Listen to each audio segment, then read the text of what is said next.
पूरी ईमानदारी से, पूरी मेहनत से, पूरी निष्ठा से निभाने के संकल्प के साथ यहाँ आया हूँ।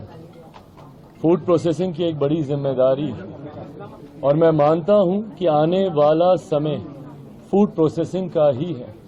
ये एक ऐसा विभाग है, ये एक ऐसा क्षेत्र है जिसको अभी पूरी तरीके से बनिस्बत बाकी देशों के एक्सप्लोर नहीं किया गया है। स्कोप हद से ज्यादा है। अगर आप दुनिया भर में फूड प्रोसेसिंग का अगर आप इन्वॉल्वमेंट देखेंगे, उसके बनिस्बत भारत में लगभग 2 से 3% भी इसका इन्वॉल्वमेंट नहीं है। आने वाले समय में जहां इसमें स्कोप बहुत ज्यादा है, वहीं ये एक ऐसा विभाग है जो सीधा किसानों को मदद पहुंचाने का काम करेगा, जो किसानों की आय को बढ़ाने का काम करेगा, जिस लक्ष्य के साथ हमारी केंद्र की सरकार आगे बढ़ने का प्रयास कर रही है। कृषि प्रधान देश है हमारा, और ऐसे में मेरा खुद का विजन, जिसमें मैंने हमेशा इस बात का जिक्र किया है कि ज्यादा से ज्यादा प्रोसेसिंग यूनिट्स होने चाहिए ताकि किसानों को उनके उत्पादन का उचित दाम मिल सके, उनके आय में वृद्धि हो सके। ऐसे में मैं मानता हूं कि इस विभाग की आने वाले दिनों में एक अहम भूमिका होगी। कल प्रधानमंत्री जी से भी अनौपचारिक मुलाकात में जब बातचीत हो रही थी, उनके द्वारा भी यही मार्गदर्शन मुझे दिया गया कि इस विभाग को आने वाले दिनों में हम लोगों को नई ऊंचाइयों तक लेकर जाना है।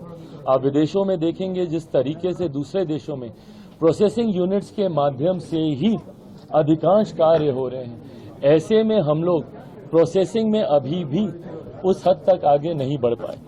तो इस उम्मीद के साथ मेरे नेता, मेरे पिता आदरणीय रामविलास पासवान जी से सीखते हुए जिस विभाग की जिम्मेदारी उन्होंने ली, उस विभाग को उन्होंने ऊंचाइयों तक लेकर जाने का काम किया। और ऊंचाइयां इसलिए नहीं, ऊंचाइयां इसलिए क्योंकि उसको सीधा जनता के साथ जोड़कर उन्होंने गरीब कल्याण की योजनाओं में एक अपना अहम योगदान देने का काम किया। उन्हीं से सीखते हुए, उन्हीं की सोच को आगे बढ़ाते हुए और प्रधानमंत्री जी के संकल्प को, विकसित देश के संकल्प को पूरा करने में इस विभाग की एक अहम भूमिका मैं देखता हूं। सोच के साथ हम लोग आगे बढ़े। 100 दिन का रोड मैप क्या है आपके मंत्रालय का? क्योंकि प्रधानमंत्री जी बार-बार 100 दिन के रोड मैप की बात कर रहे हैं। मुझे कम से कम 100 घंटा दे दें, पहले विभाग को समझ लूं, जान लूं। बहुत जल्दबाजी होगी अभी कुछ भी कहना। इसके तुरंत बाद हम लोगों ने ब्रीफिंग मीटिंग रखी है, एक बार स्टडी कर लें, हम लोग पूरी तरीके से समझ लें। 100 दिन का रोड मैप आप लोग के सामने विस्तृत तौर से रखें। Earlier to that, India Alliance was saying that they were calling NDA leaders to make them prime minister. Now they are saying that it's a Junjuna Vibhag which the alliance partners are getting. Bihar के लोगों को खास तौर से कुछ मिला नहीं। Bihar has got 8 ministries, but still they are taunting. Well, I have said this repeatedly that it's not about the ministry, it's about the minister. It's never about a government, it's about the person who's leading it. It's never about an alliance, it's about the person who's leading it. It's always about the Netritva Karta, the person who's leading the thing. I have given example of my father. जो जिम्मेदारी जिस विभाग की उनको दी गई, जिस तरीके से उन्होंने उस विभाग में कार्य करके उस विभाग की पहचान बनाने का काम किया, मुझे लगता है हम जितने भी सहयोगी हैं, जो जिम्मेदारी हम लोगों को दी गई है, महत्वपूर्ण विभागों की जिम्मेदारी है।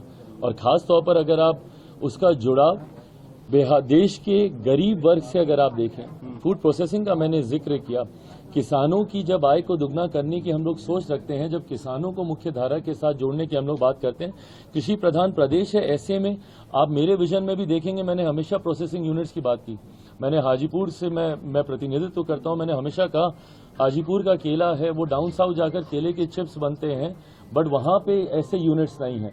अगर ये यूनिट्स वहां पर लग जाएं, जिस प्रदेश से मैं आता हूं मखाना आज की तारीख में देश में नहीं दुनिया में उसकी मांग है, ऐसे में अगर उसके प्रोसेसिंग यूनिट्स वहीं पर लग जाएं जहां पे किसान उसका उत्पादन करते हैं, तो उनके हाथ में ज्यादा दाम आएगा।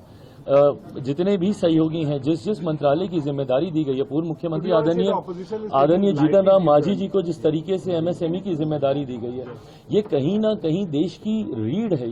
ये एक ऐसा सेक्टर है जिसको मजबूती है। कोरोना काल में भी अगर आप देखेंगे, सबसे ज्यादा बल अगर प्रधानमंत्री जी ने किसी को दिया था तो एमएसएमई सेक्टर को दिया गया था, पंचायती राज है। तो मुझे लगता है जितने भी सहयोगियों को जो जिम्मेदारी दी गई है, वो समाज के उस वर्ग को दी गई है जिसकी हैंड होल्डिंग करने की जरूरत Why है। these kind of statements? That's what my question is. Why? Because are- they want to downsize, they want to show that the importance not being given, the Prime Minister is not taking care of their allies. This is what they wish.